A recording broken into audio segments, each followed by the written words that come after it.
Good morning, all. In the first class, we discussed about the basic concept of units, systems of units, कैसे कैसे हम अलग अलग तरह के systems लेते हैं. इसमें SI system क्या है, MCAS system क्या है, CGS system क्या है, FPS system क्या है, उसके साथ में जो 7 quantities जिनको the pillars of physics कहा जाता है, उनको हमने explain किया था. अब if you are good with your units, then the next concept is कि आप इन main quantities को जो basic quantities हैं उनको measure कैसे करोगे. सबसे पहले हम बात करते हैं measurement of length की. ये है हमारा पहला टॉपिक, measurement of length. मैं लेंथ को दो कैटेगरी में बांट सकता हूं. पहली कैटेगरी आती है हमारे पास में स्मॉल डिस्टेंसेस, दूसरी कैटेगरी आती है लार्ज डिस्टेंसेस. जब आप स्मॉल डिस्टेंस की बात करते हैं तो वहां पर भी हम दो में डिफरेंशिएट कर सकते हैं. एक माइक्रोस्कोपिक स्मॉल लेंथ, एक मैक्रोस्कोपिक स्मॉल लेंथ. माइक्रोस्कोपिक जिनके लिए हमें माइक्रोस्कोप की जरूरत पड़े, उसके अलावा हम उस लेंथ को मेजर ही नहीं कर पाए, 10 to power -6, 10 to power -9, nucleus का डायमेंशन वगैरह फाइंड करना है, तो वो माइक्रोस्कोपिक लेवल को फिलहाल अभी हम टच नहीं करेंगे. हम बात करेंगे वो स्मॉल लेंथ जो हम किसी अपरेटस से लेबोरेटरी के अंदर कैलकुलेट कर सकते हैं. हमारे पास में देखिए, अगर small distances up to 1 metre तक की डिस्टेंस को हम स्मॉल डिस्टेंस मान सकते हैं, तो उसके लिए हमारे पास में जो 1 मीटर तक की डिस्टेंस को मेजर करने के लिए डिवाइस होगी, आप सब जानते हो, it is the metre scale. Metre scale में मिनिमम होता है 1 mm, मैक्सिमम हो सकता है 1 मीटर. मीटर स्केल है तो मिनिमम हो सकता है 1 मिलीमीटर.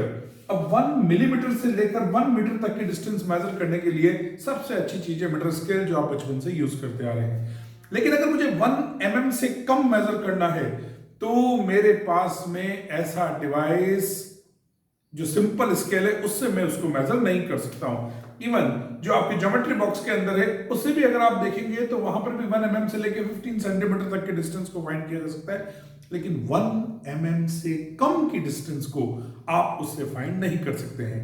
अब अगर 1 mm से कम की डिस्टेंस फाइंड करनी है, इस साल आप जब लेबोरेटरी में जाएंगे तो आप इस डिवाइस को यूज करेंगे, that's called vernier caliper. Vernier caliper वो अरेंजमेंट है जिससे हम 0.1 mm तक की डिस्टेंसेस को फाइंड कर सकते हैं, 1/10 mm तक की. मीटर स्केल से या सिंपल स्केल जो होता है उससे 1 mm तक की. 1 mm से कम की डिस्टेंस अगर फाइंड करना है, you will have to go with the vernier caliper. अब अगर वर्नियर कैलिपर से भी छोटा, मतलब और 0.1 से भी छोटा जाना है, तो मेरे पास में दो डिवाइस वहां पर है. एक है स्क्रू गेज और दूसरा है स्फेरोमीटर. डिफरेंस ये है, स्क्रू गेज से जहां आप लीनियर डिस्टेंसेस फाइंड करते हैं, वहीं पर अगर आपको स्फेरिकल डिस्टेंसेस फाइंड करना है तो स्फेरिकल डिस्टेंसेस फाइंड करने के लिए वी हैव स्फेरोमीटर. जबकि लीनियर डिस्टेंसेस यानी दो पॉइंट्स के बीच की डिस्टेंस अगर फाइंड करनी है, you can have the screw gauge. दोनों का अगर आप रेंज देखेंगे तो 0.01 mm से तक पहुंच गया ये. और लोअर अपर जो है वो डिपेंड करता है, वेरी करता है आपके डिवाइस के ऊपर कि कौन सा डिवाइस आपने ले रखा है. Maybe 1 centimetre, sometime 2 centimetre, sometime 5 centimetre is also there. But lower में जो हमारा मेन ऑब्जेक्टिव था नीचे जाना, 0.01 mm तक का डिस्टेंस. आप इस साल लेबोरेटरी में वर्नियर स्केल कैलिपर करेंगे, आप स्क्रू गेज करेंगे और आप स्फेरोमीटर करेंगे. तो जब आप प्रैक्टिकल में करेंगे आपको इनका डिटेल मालूम पड़ जाएगा कि हाउ टू फाइंड. इसमें थ्योरेटिकल क्वेश्चन कम बनता है, ये सारे प्रैक्टिकल के टॉपिक्स हैं जो आप प्रैक्टिकल के अंदर करेंगे. बात करते हैं हम लार्ज डिस्टेंसेस की. देखिए, लार्ज डिस्टेंस का मतलब हो सकता है हमारे पास में 1 मीटर से ज्यादा की डिस्टेंस, और कहां तक, अप टू जितना भी किलोमीटर आप ले सकते हो, मून की डिस्टेंस, सन की डिस्टेंस, ये सारी डिस्टेंसेस जो आएगी, ये सब की सब हम लार्ज डिस्टेंस कैटेगरी के अंदर लेंगे. हमारे पास में 3 मेथड है इस चीज के लिए. एक है ट्रिग्नोमेट्रिक मेथड, एक है रिफ्लेक्शन मेथड और एक है पैरालैक्स मेथड. अगर हम एनसीईआरटी की बात करें तो हमें जो सबसे इंपॉर्टेंट मेथड बताया हुआ है वो है हमारे पास में पैरालैक्स मेथड. में थोड़ा आइडिया आपको ट्रिग्नोमेट्रिक और रिफ्लेक्शन का भी दूंगा, लेकिन सबसे पहले, क्योंकि ये नया वर्ड है, parallel axis. This is nothing but just consist of 2 words, parallel and axis. और उससे हम अगर डिस्टेंस फाइंड करते हैं तो we will call it parallax. देखिए, अब बहुत सिंपल वे में अगर आपको मैं पैरालैक्स की बात करूं, इमेजिन करिएगा कि आप ट्रेन में मूव कर रहे हैं. जब आप ट्रेन में मूव करते हैं तो आप देखते हैं कि मून आपके साथ साथ चलता है, जबकि जो नियरर ऑब्जेक्ट्स हैं, जस्ट लाइक योर कोई प्लांट आ गया या कहीं पर कोई घर है, वो जल्दी से मूव कर जाता है. इसका मतलब जो दूर का ऑब्जेक्ट होता है उसकी शिफ्टिंग में टाइम लगता है कंपैरेटिव टू नियरर ऑब्जेक्ट का. इसी कंसेप्ट को हम पैरालैक्स बोलते हैं. apparent shift in position of object with respect to another when we shift our eyes sidewise. आप एक एक्सपेरिमेंट करके देख सकते हैं. सिंपल सा, एक के ऊपर आप रखिएगा, किसी भी दूर वाले फोकस को आप फोकस करिएगा और फिर दूसरी वाली आई के साथ में आप इसको चेंज करिएगा। ऑल्टरनेट आप ब्लिंक करें अपनी आईज को, आपको लगेगा कि जो सामने वाला ऑब्जेक्ट है वो पहले इधर था, उसके बाद में इधर आ गया। अभी जो कैमरा है मेरे सामने वो बिल्कुल सामने है, उसके पीछे जो दीवार है उस पर अगर कोई एक स्क्रैच कर दूं मैं और फिर देखूं ये स्क्रैच अभी इस समय है, इस तरफ है, अब मैंने वापस अपनी इस आई को इस तरफ किया, ये स्क्रैच मेरा इस तरफ आ गया। बिल्कुल आप सिंपल एक्सपेरिमेंट है। तो द शिफ्टिंग है, एपेरेंट शिफ्ट, एक्चुअली कोई शिफ्ट हो नहीं रहा है, इस एपेरेंट शिफ्ट को हम बोलते हैं पैरालैक्स। आप इसका एक और एग्जांपल बताता हूं मैं। जब आप इवन किसी हाईवे के ऊपर जा रहे हैं और कभी किसी हिल के पास से निकले और हिल के ऊपर एक मंदिर बना हुआ है, अब आप उस हाईवे पे चलते हुए देखिएगा मून आपके सर के ऊपर है बाय द वे और मंदिर इस तरफ है। अब आप इस तरफ से इस तरफ आ गए, मून अभी भी आपके पास में ऊपर ही रहेगा, लेकिन मंदिर इस बार इस तरफ शिफ्ट हो गया। मतलब जो शिफ्टिंग हो रही है नियर ऑब्जेक्ट्स की, इस तरह से यहां से जब यहां तक आया तो मेरा ये जो ऑब्जेक्ट था सेम चीज में जब मैं देखता हूं तो इस तरह से मैं इसको एक्सप्लेनेशन में दे सकता हूं कि यहां पर पहले देख रहा था बाय द वे मून यहां पर था और मंदिर यहां पर था। अब जब मैं यहां से यहां पर आ गया, देखिए मून अभी भी यहीं पर है, जबकि मंदिर जो है हमारे पास तो वो पोजीशन इस तरह से शिफ्ट हो गई। तो जो शिफ्टिंग है उस शिफ्टिंग को बोलते हैं दरअसल हम पैरालैक्स। पैरालैक्स को सॉल्व करने से पहले कुछ खास चीजें ध्यान रखना, हमें हमेशा एक पैरालैक्टिक ट्रायंगल बनाना पड़ता है। इस ट्रायंगल में ये जो डिस्टेंस आ रहा है इसको बोलते हैं बेसिस। यहां पर जो एंगल आ रहा है ये आ रहा है थीटा। हम जानते हैं angle equals to arc upon radius, so A B upon D. A B ये डिस्टेंस है, डी ये डिस्टेंस है। अगर मुझे कभी भी इन तीनों में से कुछ भी कैलकुलेट करना हुआ तो मैं इसे यूज कर लूंगा। अब जब भी वैल्यू कैलकुलेट करोगे या लगाओगे एंगल की वैल्यू तो डिग्री में नहीं लगानी, उसको हमेशा रेडियन में लगाना है। 180 degree is pi radian, so 1 degree is pi upon 180। फिर 1 डिग्री में होता है 60 minute, 1 minute is this one. Similarly seconds में कन्वर्ट करना है तो सेकंड्स में कन्वर्ट करना है। अब क्वेश्चन ये आता है कि आपको मून की डिस्टेंस फाइंड करनी है अर्थ से यूजिंग पैरालैक्स मेथड। ये है आपका मेन कंसेप्ट जो आपको करना है, डिस्टेंस ऑफ मून और प्लैनेट। देखिए किसी एक पोजीशन से बाय द वे मैं चला गया, आप ये डिस्टेंस कोई छोटी डिस्टेंस नहीं होगी, ये डिस्टेंस होगी अब आप देख रहे हैं बाय द वे बॉम्बे और फिर आप दिल्ली आ गए, बॉम्बे से दिल्ली तक की पोजीशन है। यहां से जब आपने मून को देखा, मून यहां पर लग रहा था, लेकिन कोई डिस्टेंट स्टार, पोल स्टार या कुछ भी हो सकता है, वो ठीक इस समय में यहां पर था। अब जब आप इस पोजीशन पर आए, स्टार अभी भी ऊपर की तरफ है, जबकि मून की पोजीशन हमारे पास में इस तरह से आ जाती है इसमें। तो यहां पर आपके पास में जो डिस्टेंसेस दिख रही है, उन डिस्टेंसेस को हमारे को हमेशा एक ही सिस्टम में इक्वेट करना है। जैसे अगर हम किलोमीटर में कर रहे हैं तो सारी किलोमीटर में करेंगे, मीटर में कर रहे हैं तो सारी मीटर के अंदर ही करेंगे। अब सिंपल सा कंसेप्ट ये है, अगर ये एंगल थीटा और ये एंगल थीटा 2, तो ये जो एंगल बनेगा this must be equals to theta 1 plus theta 2। आप जानते हैं ऑल्टरनेट एंगल्स, अगर मैं यहां से एक स्ट्रेट लाइन खींच लूं तो if this angle is theta 1 then this angle is theta 1, this angle is theta 2 then this angle is theta 2। Angle आप देख सकते हैं it's theta 1 plus theta 2, distance हमारे पास में है। और अगर मैं इस पोजीशन पे दूं theta 1 plus theta 2 is arc upon radius, मुझे अगर ये रेडियस फाइंड करना है x तो I'll simply equate AB upon theta 1 plus theta 2। ये जितना टफ लग रहा है उतना है नहीं दरअसल इसमें, क्योंकि आपको सारी पोजीशंस गिवन होती है। एंगल दे दिया 60 डिग्री, AB की वैल्यू दे दी आपको 2 किलोमीटर, आपको कैलकुलेट करना है x। तो सीधी सीधी सी बात है, हम सबसे पहले इसको डिग्री को रेडियन में कन्वर्ट करेंगे और रेडियन में कन्वर्ट करने के बाद में हम AB से इसको डिवाइड कर देंगे, तो मेरे पास में जो x है वो x आ जाएगा। तो ये वो पहला मेथड है जिसको हम बोलते हैं पैरालैक्स मेथड। और पैरालैक्स मेथड की मदद से हम मून की डिस्टेंस फाइंड कर सकते हैं, किसी प्लैनेट की डिस्टेंस फाइंड कर सकते हैं, किसी फार्दर ऑब्जेक्ट की डिस्टेंस फाइंड कर सकते हैं। हम जो भी नियर और फार्दर ऑब्जेक्ट से सारी डिस्टेंसेस जिसको हम लार्ज डिस्टेंस कैटेगरी में लेते हैं उसको फाइंड कर सकते हैं। तो this is the first method which is called very important parallax method. याद रखिएगा पैरेलल एक्सिस, ये भी एक्सिस और ये भी एक्सिस, ये दोनों पैरेलल एक्सिस हैं।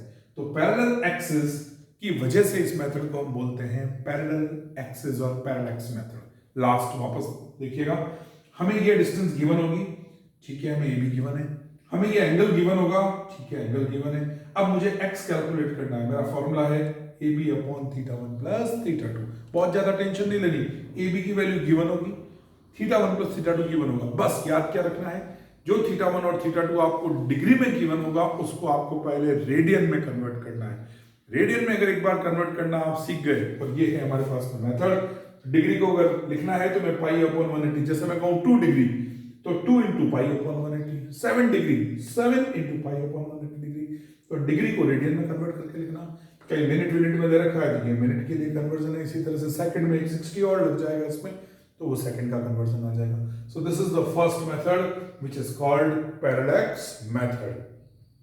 देखिए हमारे पास में एक मेथड आ गया जिसको अपन ने बोला पैरेलैक्स मेथड। इसके अलावा दो मेथड और है, trigonometric method and reflection method. तो पहले एक बार अपन देखते हैं कि इन ट्रिग्नोमेट्रिक और रिफ्लेक्शन मेथड से हम कैसे डिस्टेंस को इक्वेट करेंगे।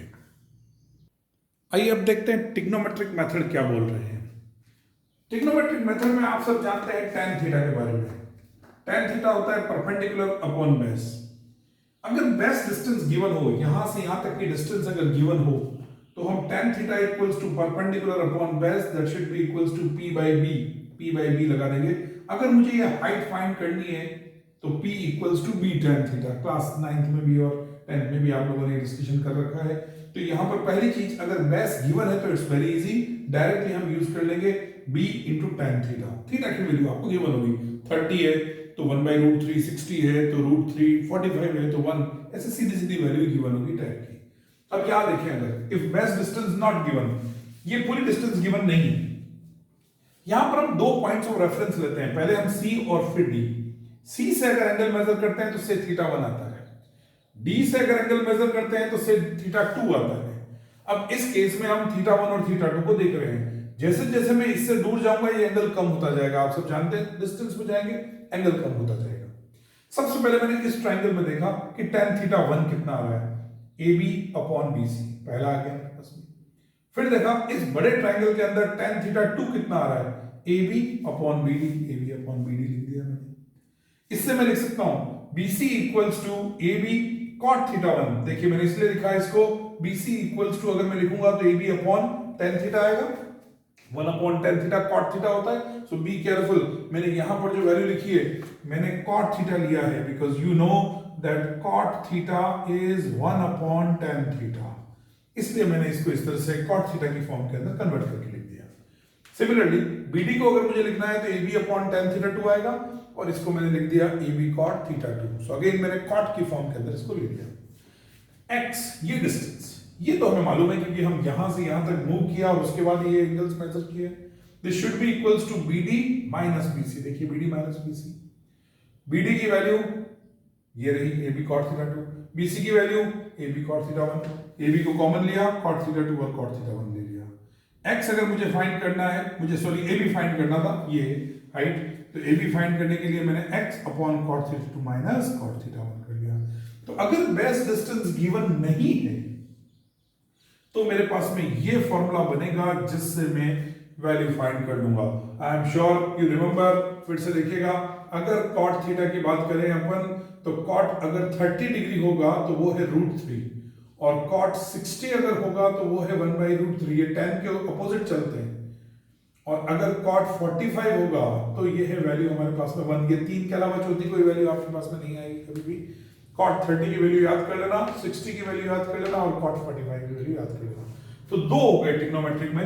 अगर आपको बेस गिवन है तो आप ये वाला यूज कर लो, अगर बेस गिवन नहीं है तो आप इस कंसेप्ट को यूज कर सकते हैं। Two methods are there to find distance using trigonometric method.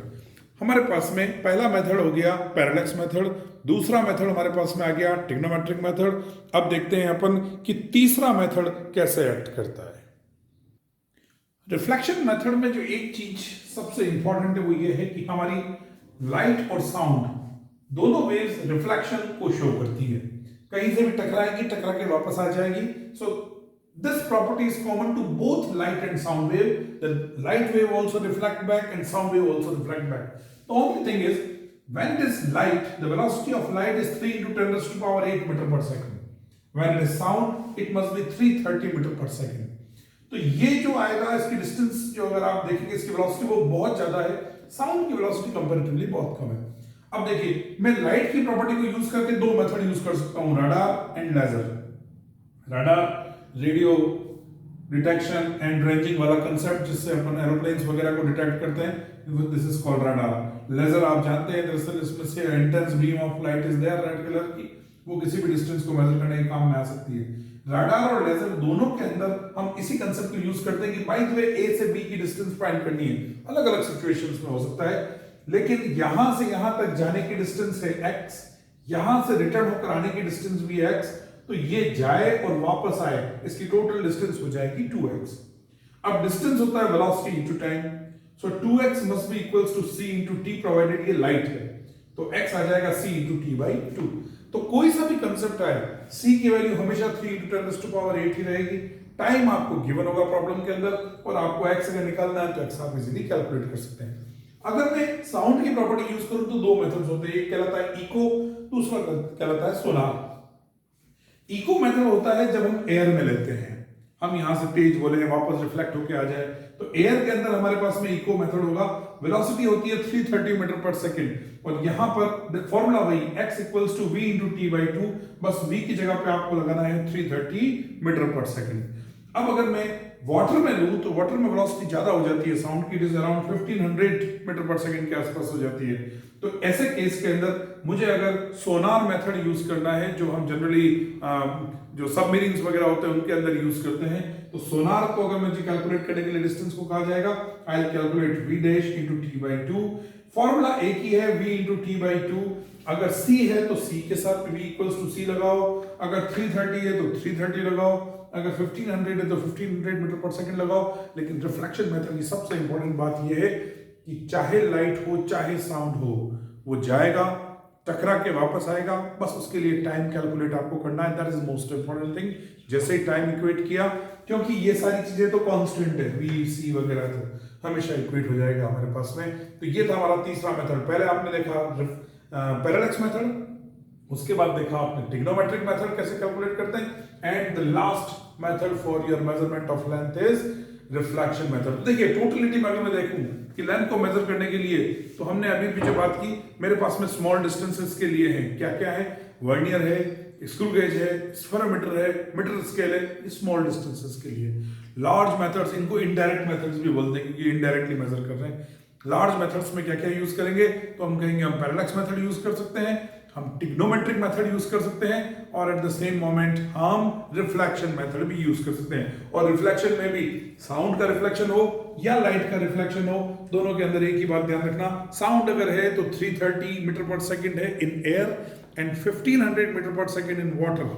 जबकि अगर आप लाइट की बात करेंगे तो एयर में अगर और वैक्यूम में लाइट ट्रेवल हो रही है, so it is also 3 into 10 to power 8 metre per second. हालांकि मीडियम में कुछ चेंज हो जाता है, बट वो गिवन होगा क्वेश्चन के अंदर, उसी के अकॉर्डिंगली हम इसको इक्वेट कर लेंगे। This is your measurement of length methods. अब देखते हैं दो और एलिमेंट्री कंसेप्ट्स को मेजर कैसे किया जाता है। पहला है मास को कैसे मेजर किया जाए। देखिए मास की बात जहां तक करूं, अगर मैं इसकी रेंज की बात करूं तो 10 टू पावर -30 kg जो मैं न्यूक्लियस के लिए ले सकता हूं, वहां से लेके 10 to power 55 kg that is of universe का जहां तक मास की बात करूं, इतना रेंज मेरे पास में हो सकता है, 10 to power -30 to 10 to power 55 kg। Mass को हम दो कंसेप्ट के साथ में मेजर करते हैं, एक है ग्रेविटेशनल कंसेप्ट, दूसरा है इनर्शियल कंसेप्ट। ग्रेविटेशनल पुल की फॉर्म के अंदर अगर मैं मास को इक्वेट करूंगा तो we have the gravitational mass, we usually measure mass like this only. हमारे पास में अगेन दो मेथड्स हैं, दोनों आप वेल नोन है, एक है फिजिकल बैलेंस और दूसरा है स्प्रिंग बैलेंस। इस तरफ मास रखता हूं और इस तरफ वापस में कोई भी वेट रखता हूं, कोई भी ऑब्जेक्ट रखता हूं और दोनों को बैलेंस कर देता हूं, so that's why it is called the common of physical balance. Spring balance की जहां तक हमारी बात करते हैं, हम गैस टंकी वगैरह को जब वेट करने की कोशिश करते हैं तो स्प्रिंग के अंदर जितना मास ज्यादा होगा उतना ये नीचे की तरफ शिफ्ट करेगी, and you have the concept of spring there. So you have the common balance or physical balance is one method, you have spring balance that is number 2 method. Inertial मास को हम इनर्शिया की term के अंदर equate करते हैं। हालांकि ये absolute हो चुका है, आजकल कोई भी इस तरह से इक्वेट नहीं किया जाता, लेकिन पुराना जमाना था जिसके अंदर हम इनर्शियल फॉर्म के अंदर इसको इक्वेट करते थे। यहां पर मास को रख दिया जाता था, उसके बाद ऑसिलेशन कराया जाता था, और जितना मास होता था उसका डायरेक्टली प्रोपोर्शनल होता था वो टाइम के स्क्वायर के, टाइम मतलब एक ऑसिलेशन कंप्लीट करने में जो टाइम लग रहा है, और फिर एक नॉन मास और एक अननोन मास रखकर हम इन टाइम पीरियड को इक्वेट करते थे। इतना टाइम किसके पास में होता है, कौन इसे इक्वेट करता है। बट ये एक मेथड था, m1 is non, m2 is unknown, t1 और t2 को हम मेजर करते थे, उसके बाद इसको इक्वेट करते थे। ये इनर्शियल मास का कंसेप्ट है, अब्सोल्यूट हो चुका आजकल, कोई इसको बारे में ज्यादा बात नहीं करता है। अब टाइम की बात करते हैं। जैसे तीन हमारे पास में फंडामेंटल क्वांटिटीज थी, मास, लेंथ एंड टाइम, ये तीसरी क्वांटिटी आ गई। अगर मैं बात करूं मेजरमेंट ऑफ टाइम की, 10⁻⁻24 सेकंड से लेकर 10⁻17 सेकंड तक, इतना मेरे पास में जो टाइम का स्पान है वो है। 10⁻⁻24 सेकंड की अगर अपन बात करें तो ये लगभग मेरे पास में कुछ अनस्टेबल पार्टिकल्स होते हैं, उनकी लाइफ टाइम है, जो लाइक न्यूट्रॉन, और इनके जो लाइफ टाइम की बात करते हैं अपन, तो लाइफ टाइम बहुत कम होता है उनका। जो एलिमेंट्री पार्टिकल्स होते हैं वो 10⁻⁻24 है। और वहां से लेकर अगर मैं आपसे बात करूं एज ऑफ यूनिवर्स की, तो age of universe is around 10⁻17 second. तो ये है रेंज मेरे पास में। यहां पर रेंज आ रहा है -30 to 55, यहां पर है -24 to 10⁻17। आइंस्टाइन कहता है time is simply that clock reads, भाई जो भी रीड हो रहा है, मतलब कम से कम हम अगर किसी चीज को बार बार रिपीट करें किसी चीज को, तभी हम उसको टाइम स्टैंडर्ड की फॉर्म में ले सकते हैं। सिंपल पेंडुलम, क्लॉक, सारी क्लॉक एक ही कंसेप्ट यूज करती है, 1 सेकंड, 2 सेकंड, 3 सेकंड। तो जहां पर ये खास बात कहता है any phenomena that repeats is standard of time. हम कैसे कैसे टाइम को इक्वेट कर सकते हैं, इलेक्ट्रिकल ऑसिलेशंस होते हैं, क्वार्ट्ज के क्लॉक्स हो सकते हैं, एटॉमिक क्लॉक्स हो सकती है हमारे पास में, और रेडियो एक्टिव डेटिंग हमारे पास में हो सकती है। ये दोनों जो है ये थोड़ी प्रिसाइज है। आप क्वार्ट्ज और इलेक्ट्रिकल ऑसिलेशंस जो हमारी इवन घड़ियों के अंदर लगे हुए होते हैं, वो भी कंसेप्ट यही है। Electronic oscillations are again there. आजकल तो छोटी छोटी सी बैटरीज आती है जिससे हमारे पास में इक्वेशंस हो जाती है, तो इनसे हम इक्वेट कर सकते रहते हैं, because they repeat itself after a certain interval of time. ऐसे करके हम मेजर करते हैं टाइम को। देखिए मेजरमेंट कंसेप्ट के अंदर we have length, time and we have mass के मेजरमेंट के डिफरेंट मेथड्स हम लोगों ने देखे थे। यहां पर हमारा जो फर्स्ट सेकंड लेसन है उसके अंदर से मेजरमेंट वाला पार्ट, पहला था यूनिट, सेकंड था मेजरमेंट। इसके बाद में हमारे पास में थर्ड पार्ट जो आता है वो है एरर। तो हमारी नेक्स्ट क्लास में हम लोग डिस्कस करेंगे कि एरर्स को कैसे इक्वेट किया जाता है, कितने तरह के एरर्स होते हैं, और उसको आप कैसे कैसे क्वेश्चंस के अंदर इक्वेट करेंगे। फिर बाद में अपन देखेंगे इनके ऊपर क्या क्या न्यूमेरिकल्स बनते हैं, वो अलग से हमारी क्लास होगी, उसके अंदर न्यूमेरिकल्स की बात करेंगे। बट फिलहाल अभी इस थियोरेटिकल कंसेप्ट को एक बार अच्छी तरह से, और अब आप जरूर एक बार एनसीईआरटी देखिएगा, आपको लगेगा कि ऑलमोस्ट सारी चीजें अपन ने इससे रिलेटेड जो चीजें थी वो इक्वेट की है इसमें से। See you in the next video with errors. So please be there and enjoy physics. Thank you.